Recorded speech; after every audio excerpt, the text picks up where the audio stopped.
আপনি যে একটা স্পাউস ভিসার ক্ষেত্রে আপনি দেখেন, আপনি যারা ব্রিটিশ সিটিজেন বা এখানে যারা সেটেল পারসন আছে, তারা কিন্তু বিয়ে করে যে এখানে আনছে তাদের স্পাউসকে, তার ক্ষেত্রে ইংলিশ ল্যাঙ্গুয়েজ রিকোয়ারমেন্টস হচ্ছে আপনার minimum A1 which is IELTS এর ২ এর সমান। ২ টা হচ্ছে এত নিচু যে আপনি জাস্ট ভেরি মাইনর কমিউনিকেশন, একদম মানে লিটল কমিউনিকেশন করতে পারলে আপনি তাকে নিয়ে নিচ্ছেন। যেমন কেমন আছো, কি করছো, বাড়ি কোথায়, এই রকমের ছোটখাটো কমিউনিকেশন করতে পারলে আপনি নিয়ে নিচ্ছেন। যার যার যোগ্যতা অনুযায়ী, যার যার কাজের স্কিল অনুযায়ী, যার কাজে কতটুকু ইংলিশ দরকার সেটা অনুযায়ী পরিমাপ করা দরকার ছিল বলে আমি মনে করছি। এবং এটা অবশ্যই আমরা চাইলে অনেক সময় ম্যাককে আমরা পার্সোনালিও জানাতে পারি। Stonebridge Legal Solutions Limited, your trusted immigration partner.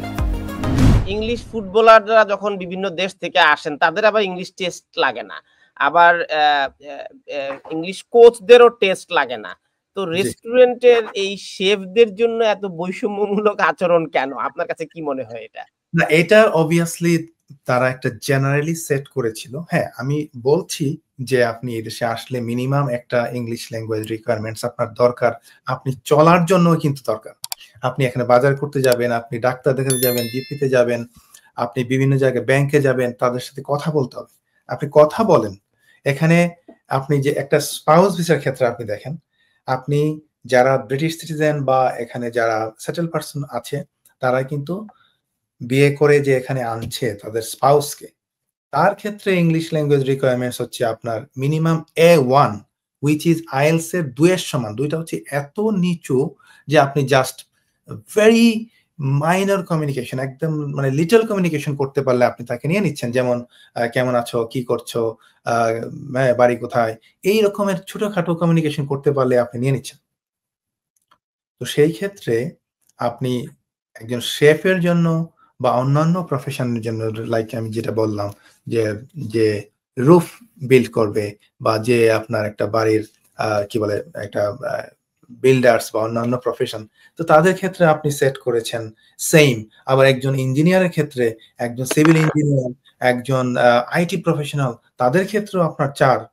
এটা কেমন হলো ভাই? এটা তো আসলে একটা ব্যালেন্স থাকা দরকার। যেটা তো সবাইকে আপনি সেম পাল্লায় তো আসলে মাপতে পারেন না। তো এটা আমার একটা অবজারভেশন যে এটা অবশ্যই হোম অফিস যার যার যোগ্যতা অনুযায়ী, যার যার কাজের স্কিল অনুযায়ী, যার কাজে কতটুকু ইংলিশ দরকার সেটা অনুযায়ী পরিমাপ করা দরকার ছিল বলে আমি মনে করছি। এবং এটা অবশ্যই আমরা চাইলে অনেক সময় ম্যাককে আমরা পার্সোনালিও জানাতে পারি। আমার মনে হয় যেটা জানানো উচিত।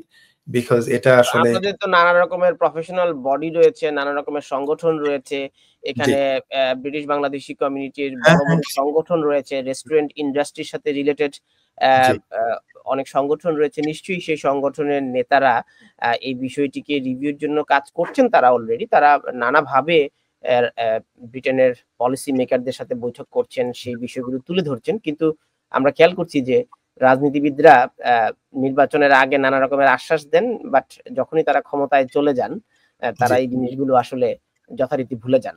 তো নিশ্চয়ই সংশ্লিষ্টরা এই বিষয়গুলোতে অ্যা আ মনোযোগ দিবেন। রাজনীতিবিদদের একটা চাপের মধ্যে রাখবেন আশা করি।